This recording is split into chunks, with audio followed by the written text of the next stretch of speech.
laba meelood baa dadku badanaa sourceka kalsoonida ka helaan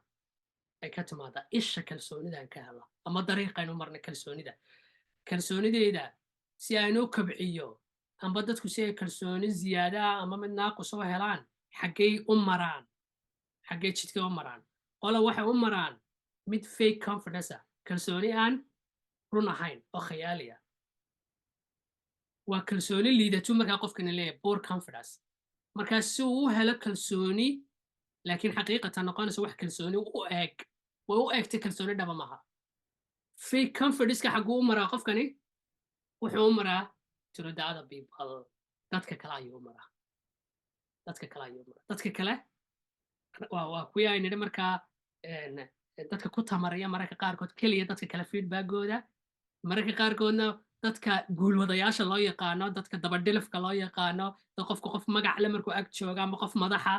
ee aanu value u leeyahay ama mabaadi u leeyahay aanu ku shaqaynaynin ee dadka kale uu xaqiro u dhibaateeyo si qofkan uu raali geliyo kalsoonidiisa iyo tamartiisa dhaxagu ka helaa shakhsi gaara amba dadka amba dad guud ama shakhsi gaara dadka qaar baa qabiilkooda ka hela ya waa halyeyga reerka xaaskiisa iyo ilmihiisa iyo carruurtiisa wax ku filan ma siiyo gacan adagii laakiin reerka haddii wax la ururinayo waa ka horreeya bixiya haddii dagaal la geliyo waa ka horreeya abaabulaa waa halyeyga reerka kalsoonidiisa sourceka kalsoonidiisa reerku ka dhexela qabiilku ka dhexela dumarka qaar baa asxaabtooda ka dhexela in alaabta guriga taala iyo daahiyada ku xidhan iyo fadhiga yaalla iyo alaabta soo iibsatay ya marka la ii soo galo waa in marka la odhan karo waaw alaab cajiibaa lagu dhigay ninka alaabtaniga bedel ku dheh waxay waxaanay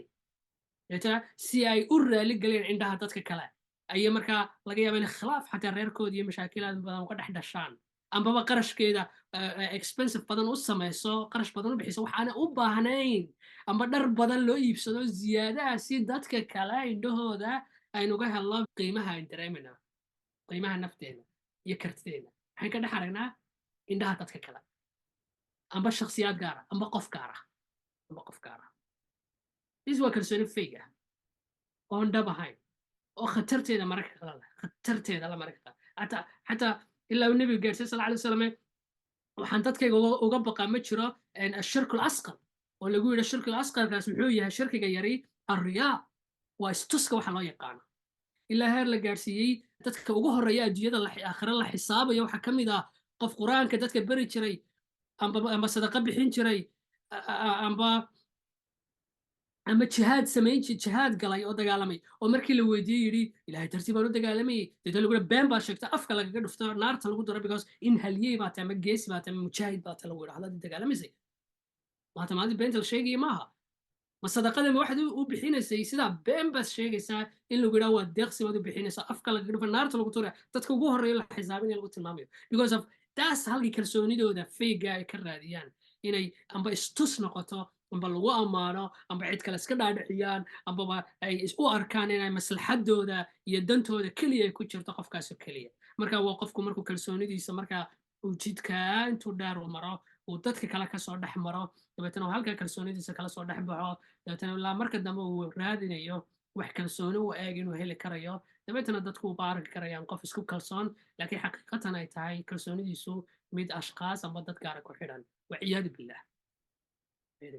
xaalad badan inagu insoogeen bay nagu dhici kartaa qofku waa inuu living consciously xasuuso ereygii ahaa waa inaad had jeer baraarugaagu soo jeedaa si aad u ogaato mararka qaar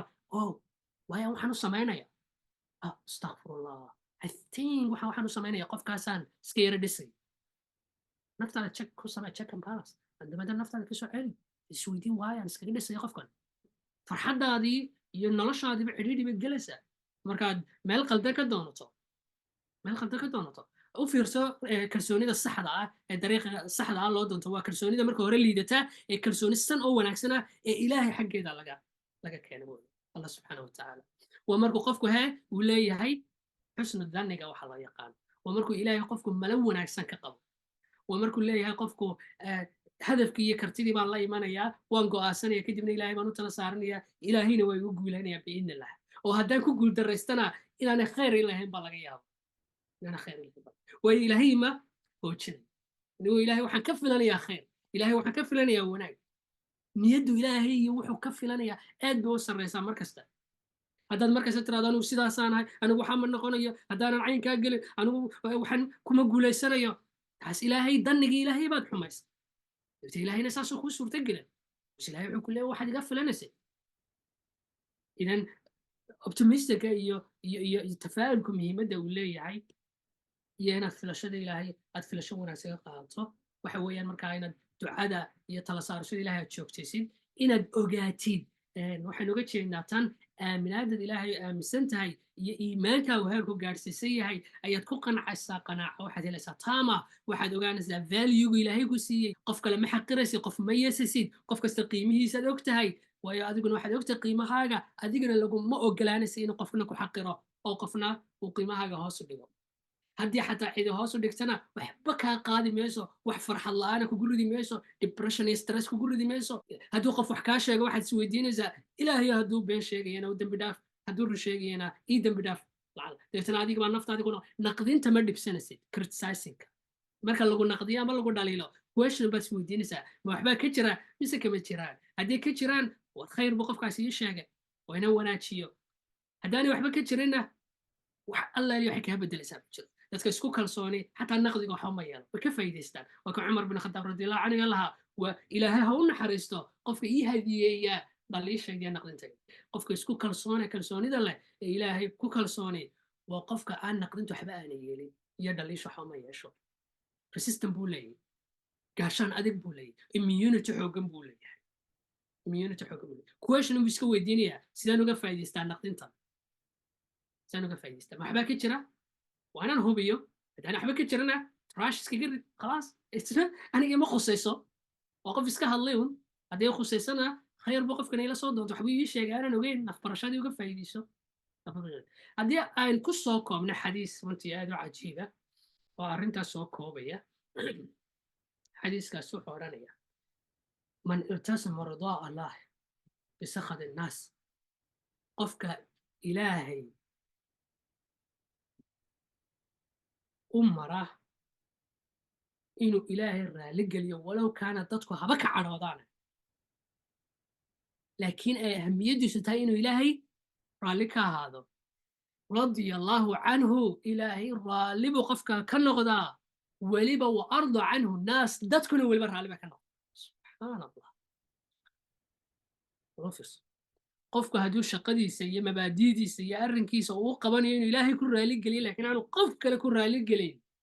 ilaahayna raalli buu ka noqdaa weliba dadkana ilaahay wuxuu u geliyaa inay raalli ka noqdaan because qofku qiimahaaga dadku arkayaan markaad adigu qiimo isku yeeshay dadku ku qiimeynaya valuegaaga markaad kor u qaataad sugaato ayuu qofku ku qiimeynaya waman iltamasa ridaa annaasi bisakhad illaahi qofka dadka inuu raali geliyo ilaahay ugu cadhaysiiyana si dadka kale u raali geliyo ama ashkhaas gaara u raali geliyana sakhid allahu calayhi ilaahay cadhadiisa qofka ku dhacda wa askhada calayhi naas dadkuna way ka cadhoodaan walow laga yaabo qaarkood inay kusii shaqaystaan ayaaba dadka aad iska dhaadhicinaysay qofkaasi raali gelinayay laga yaaba inay yuus garayaan laakiin isagu wuxuu isku malaynayaa inuu raali geliyo xataa dadkuna ma jeclaystaan oo raalli kama noqdaan إذن حديث نوشو كوبا يفهم كان ورجينا بإذن الله إن أن أو هذه نوشو يفتيمنا يا سورسكا إن كل سنة نوتم وراد سنة إنه إن المال صح وراد سنة حتى تقيب تقيمها بالغ قيمة حاجة يا حتى تقيب تأودا يا حتى تشقدت قبنصو مبدأ آجا يا مصالح المركب كل مان شخصيات كقارة واللي بحلية قار way markaad noqof yaro dhalinyaro ardayo meel iska joogaa asxaabtii iskaga jira arrimahan waxaa laga yaabaa in aad kugu muuqan laakiin markaad mas-uul noqoto amba challenge iyo taxadiyaad ka hor imaadaan ee dad magac leh dad caana cid walba aad la kulanto waa markaa qofku markuu gelgilmaa markaa qofka marka mabaadidiisa waa markaa qofka marka la tastigarayo la imtixaamo karakterkiisa dhabta duntiisa dhabtii soo baxda that's why mararka qaar dadka qaar ay yidhaahdaan kalsooni waxa la yidhahdaa ma jirte waxaa jira waxa la yidhaha shakhsiya alqawiya afartan arrimood haddii la isku daro nidhi qiimaha iyo aqbalaada kulligood oo waxa qof ka dhigaya qof le shakhsiya qawiya strong character qof character qawiya qofka haddaanu characterkaa shakhsiyadda qawigaan lahayn waa mar uu isxaqirayo maruu uu qof kale looba arkayo isagoo qof kale buufinaya shakhsiyaadka qaar unbaad buufinaysaa ilaa aad wax weyn ka dhigto adiguna aad is yaraynayso marka inaad iska ka taxadirto marka situation kastaad ku jirto iyo xil kastood hayso iyo meel kastood joogto iyo guri kastood joogto inaad garanayso qofkan aad la joogto inaad ku ixtiraami karayso keliya shaqadiisa laakiin aanad mansilad aanu ilaahay gaadhsiin ama aanu lahayn aad gaadhsiin levelkiisa qofna ha ka sarraysiin hana ka hoos marin